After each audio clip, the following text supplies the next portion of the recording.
MDS university Ajmer के BA part first political science के paper second के मनु अध्याय में आप सभी का एक बार फिर स्वागत है दोस्तों। पिछले 2 व्याख्यानों में हमने राज्य की उत्पत्ति के विषय में आपसे चर्चा की।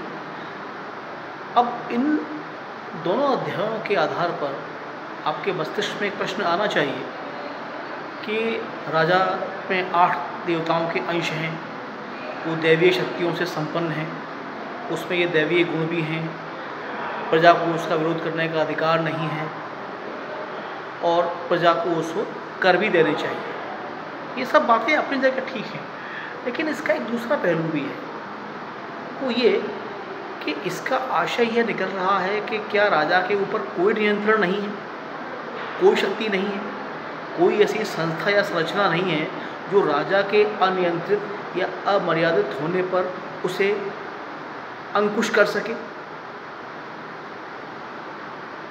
आपके मस्तिष्क में ये सवाल अवश्य आया होगा, मैं ऐसा मानता हूँ। देखिए, मनुस्मृति में प्रत्यक्ष तौर पर तो नहीं, लेकिन अप्रत्यक्ष तौर पर राजा के ऊपर कुछ नियंत्रण स्थापित किए गए हैं। कुछ नैतिक हैं और कुछ संस्थागत हैं। पहले हम बात करें नैतिक प्रतिबंधों की, जो राजा की असीमित शक्तियों को नियंत्रित और मर्यादित करते हैं। उसमें सबसे पहला है धर्म। 4 पुरुषार्थ होते हैं: धर्म, अर्थ, काम और मोक्ष। इसमें सर्वोच्च स्थान धर्म को दिया गया है। लेकिन धर्म का आशय केवल पूजा पद्धति नहीं है, केवल धार्मिक पुस्तकें नहीं हैं, बल्कि धर्म की विस्तृत व्याख्या भारतीय प्राचीन दर्शन में की गई है। इसके 2 आयाम हैं, लौकिक और पारलौकिक। यानी जब आप जीवित हैं धर्म तब भी है, और जब आप नहीं होंगे धर्म तब भी होगा। मनु का यह मानना है कि धर्म की मर्यादा से सब बंधे हुए हैं, चाहे वो राजा हो या प्रजा। भले राजा में ईश्वर के अंश हैं और दैवीय गुण भी हैं, लेकिन फिर भी उसे धार्मिक आचरण करना चाहिए, चाहे वो जन कल्याण के कार्य हों, चाहे वो प्रशासनिक कार्य हों या दंड देने के कार्य। मनु स्पष्ट लिखते हैं कि यदि राजा अधार्मिक रूप से अपने क्रियाकलापों को संपन्न करता है तो वो उसी दंड का भागी स्वयं बन जाता है जिसका कि वो प्रयोग कर रहा है। अब आप जानते हैं मनुस्मृति में संस्कृत के श्लोक लिखे हुए हैं जिनका अनुवाद किया जाता है। उनका शब्दार्थ और भावार्थ अलग अलग होता है। तो इसकी जो भावार्थ व्याख्या है वो ये कहती है कि धर्म के प्रतिबंध प्रजा और राजा दोनों पर समान रूप से लागू होते हैं। दूसरा प्रतिबंध राजा पर वो ये है उसकी नैतिकता।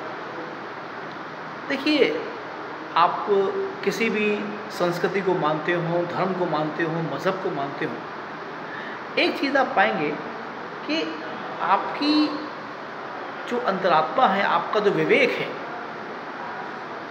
वो सही और गलत का निर्णय करता है।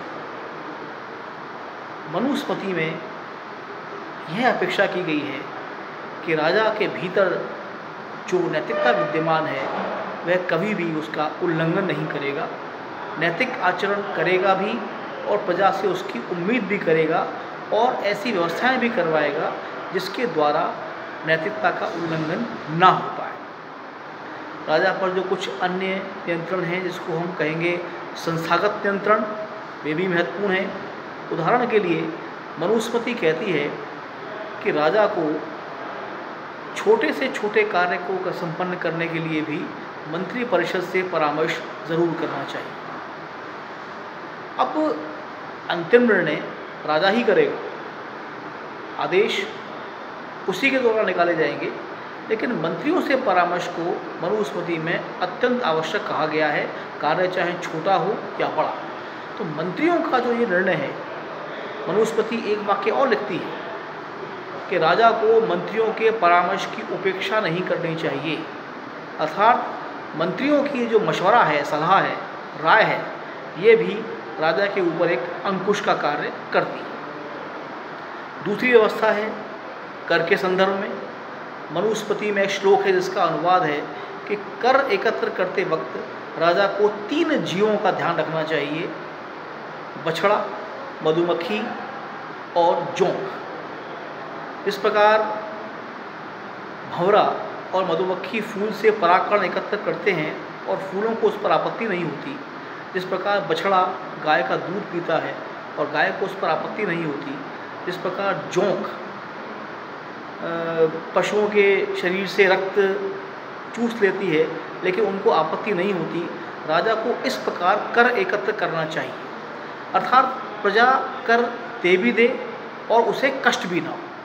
व्यवस्था ऐसी अपनाई जाए कि प्रजा को कर प्रदान करने में किसी कष्ट का अनुभव ना करना पड़े। और तीसरी बात जो वो कहते हैं कि जन कल्याण के कार्य में, न्याय की प्रक्रिया में आक्रामक कार्रवाई करते वक्त राजा सदैव विवेक, सामाजिक परंपराओं, नीतियों और रीतियों का ध्यान रखे, उनका सामान्यतः उल्लंघन ना करे।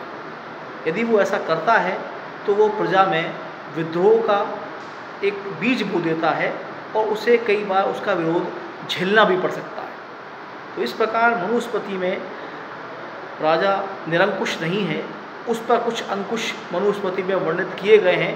हाँ, वो अप्रत्यक्ष रूप से हैं पर विद्यमान है। धन्यवाद।